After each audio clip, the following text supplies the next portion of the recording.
তো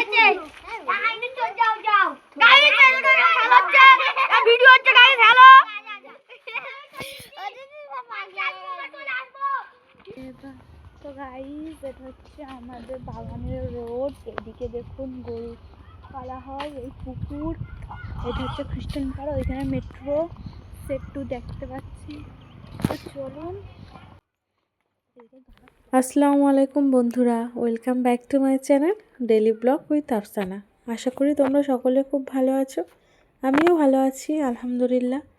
তো আজ তোমাদের সাথে শেয়ার করব একটা অন্যরকম ভিডিও। দেখতেই পাচ্ছ আজকে এসেছি আমি আমার বাবার বাড়ি, সেখানেই আমাদের বাগান আছে, ওখানেই যাচ্ছি বাগানে।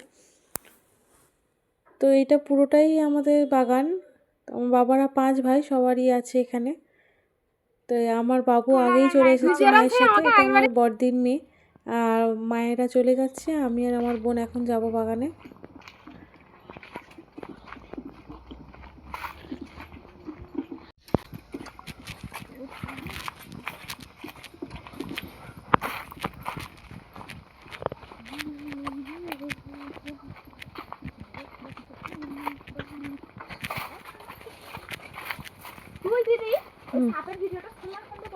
এই ফোন দিয়ে করেছি কিরকম।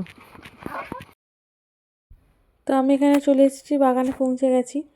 তো প্রথমেই গেটটা খুলে নেব। আর এখানে দেখতে পাচ্ছ বাবা অনেক কিছুই চাষ করেছে, অল্প অল্প করে করেছে, বেশি করেনি। আর আমাদের বাগানের পাশেই রয়েছে একটা বড় ফিশারি। ফিশারি বলো ঝিল বলো, এটা আমরা ঝিলই বলি, আবার অনেক জায়গায় ফিশারিও বলে। এখানে অনেক মাছ চাষ করা হয়।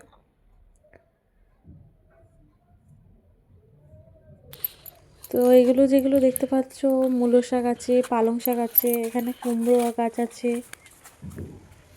এই পাশে হচ্ছে কড়াই শাকের দানা বুনেছে, এখনও ছোট্ট ছোট বেরিয়েছে, পুরো সম্পূর্ণভাবে বার হয়নি। এখানে পেঁয়াজ বসানো আছে, পেঁয়াজ কালি হবে। তো আমাদের বাগানের ভিতরে একটা পুকুরও আছে, যেখানে বাবা মাছ চাষ করে। এখানে বিম কড়াই গাছও বসিয়েছে, সেগুলো সবে ছোট, এখনো বড় হয়নি। অনেকগুলো উচ্ছে হয়েছে দেখছিলাম, অনেকদিন পরে এলাম তো বেশ ভালোও লাগছে বাগানটা ঘুরতে। তো এখানে মা পেঁপে কেটে গেছিলো, বলছিল তোরা গিয়ে খাবি। এখানে দুজন মিলে বসে পেঁপেই খাচ্ছিলাম। তো বোন বললো দাঁড়া দিদি, তোর জন্য কিছু উচ্ছে আমি পেরে দিচ্ছি। আমি বললাম ওকে যে পারতে পারবি না, তুই পড়ে যাবি পুকুরে, অনেকটা দূরে আছে। আসলে তোমরা ক্যামেরার মধ্যে দেখছো তো বুঝতে পারছো না। তো উচ্ছেগুলো বেশ বড়ও হয়েছে। তো জেদ করলো, বললো আমি পেরে দেবো। তো বললাম পার, নিয়ে যাব তাহলে।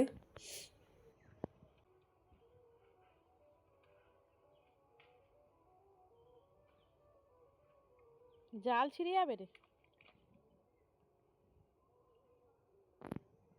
যেগুলো মোটামুটি বড় ছিল সেগুলো বোন পেরে নিল। তো বোন এবারে ওই উচ্ছগুলো তুলবে। এখানে এই দুটো পড়ে আছে, আমি এই দুটো তুলছি।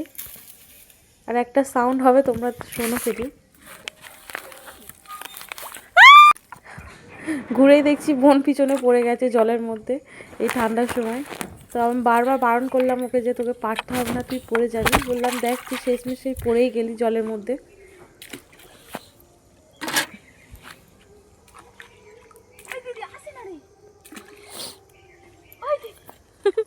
তোল।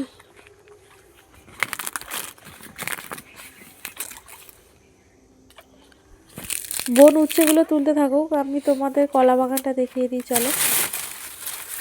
তো বাবা এই দিকটা শুধু কলা গাছই লাগিয়েছে। তো এখানে প্রতিটা কলা গাছেই প্রায় কাঁদি দেখতে পাচ্ছি আমি।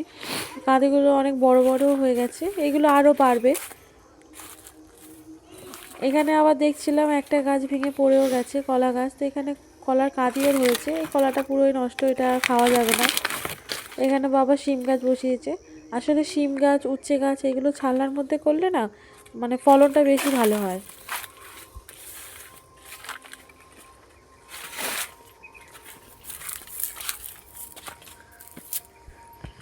এখানে দেখছি গাছে সবে কচি শিম ধরেছে, শিমগুলো ছোট তো সেই জন্য সাদা হয়ে আছে।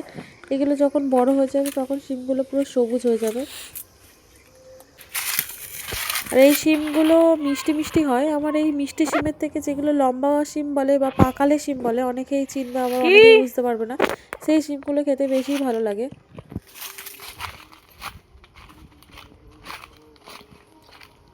এবার আমাদের জমির পাশে আছে মিলিটারি ক্যাম্প। ওই মিলিটারি ক্যাম্পটাই দেখায় তোমাদের, চলো। মানে আমাদের জমির একদম শেষে আবার জমির একদম পাশেই এই মিলিটারি ক্যাম্প রয়েছে। তো যে দেখতে পাচ্ছ ভাঙা পাঁচিল, ওই ভাঙা পাঁচিলের পরেই মিলিটারি ক্যাম্পটা রয়েছে।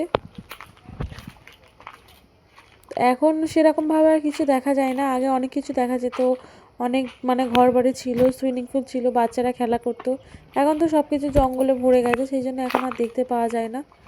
তো আগে এগুলো দেখতে খুবই সুন্দর লাগতো, তখন সব সময় পরিষ্কার রাখতো। এখানে মাছ কিছু জ্বালান কাটছিল, কাটতে কাটতে রেখে দিয়েছে।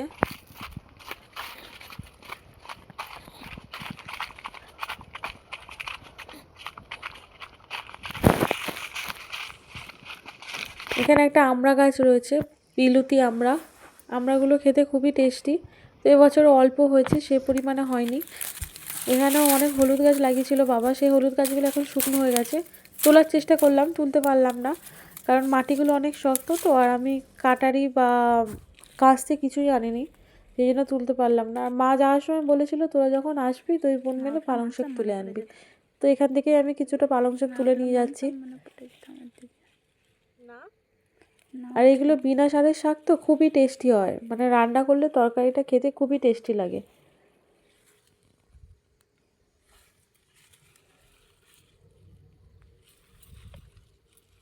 তো এখানে আমার শাকগুলো সব তোলা হয়ে গেছে, মানে যতটা প্রয়োজন। এবার আমি চলে যাব, সন্ধ্যা হয়ে আসছে। আর বাগানের ভিতরে আমি আর আমার বোনই আছি, সেই জন্য আর বেশিক্ষণ থাকবো না, এবার বেরিয়ে যাব।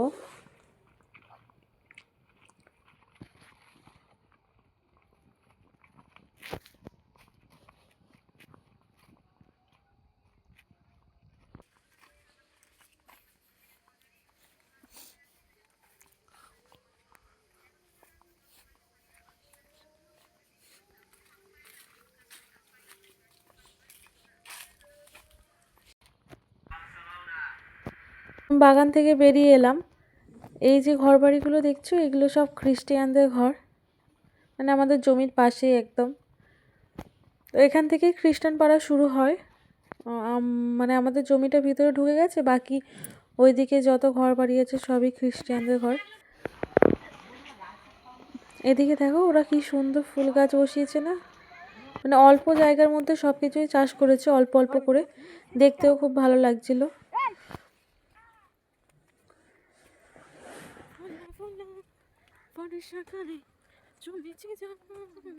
এই যে রাস্তাটা দেখতে পাচ্ছ, ওই রাস্তা দিয়েই মানে খ্রিস্টান পাড়া শুরু হচ্ছে ওখান থেকে।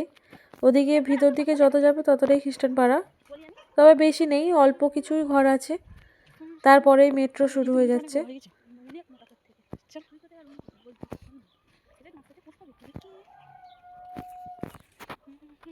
যেহেতু ক্রিসমাস সবে সবে গেছে, ওরা কি সুন্দর ওদের ঘরের সামনে মানে একটা ছোট্ট জায়গা করে যীশু খ্রিস্টের ঘর বানিয়েছে। আমাদের জমির খানিকটা আগে এখানে আমাদের ঘর আছে, এই বাড়িটা তোমাদের দাদা বানিয়েছে। তো বাড়িটা বানিয়েছে প্রায় 2 বছর হলো, কিন্তু এই সামনে বাউন্ডারিটা কিছুদিন হলো সবে দিয়েছে। তো উনি বলছিল যে তুমি তো যাচ্ছ বাবার বাড়ি, তো আসার সময় একটু জল দিয়ে আসবে, যেহেতু সময় তো সব সময় হয় না ওনার, অফিস করে আর সারাদিন এদিকে সেরকম দেখতে পারে না। আমি না দিদি, ঠিক আছে রাখো। জল দিয়ে আমি ভালোভাবে ভিজিয়ে নেব।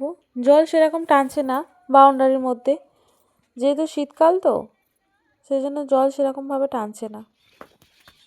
তো যতটা টানছে আমি মগে করে দিয়ে দিচ্ছি পুরোটা।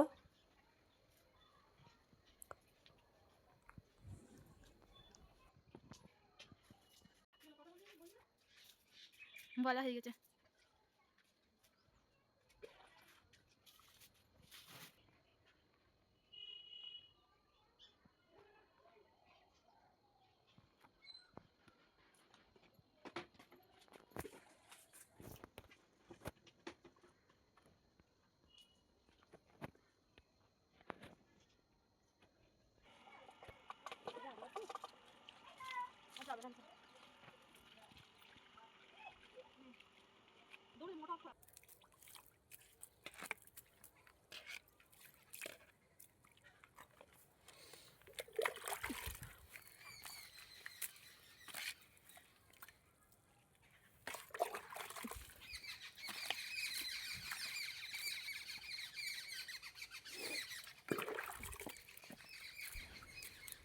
চারিদিকে আমার জল দেওয়া কমপ্লিট হয়ে গেছে। যেগুলো সবে কাজ করেছে সেগুলো পুরো মানে জল দিয়ে কমপ্লিট করে দিয়েছি। আরও 2-1 বার জল দিলে ভালোই হয়। তাও আজকে যা ভিজিয়ে দিয়েছি জল দিয়ে, তো প্রয়োজন পড়বে না আর দেওয়ার।